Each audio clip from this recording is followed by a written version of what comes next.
After 2.0, I still get the same thing, except check it out. Now I have to wait for the screen to load. Interesting. We'll pause.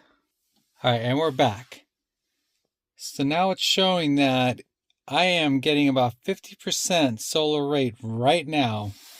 Let's see what the lifetime looks like. Look at that. 94.1. Still 30 kilowatts.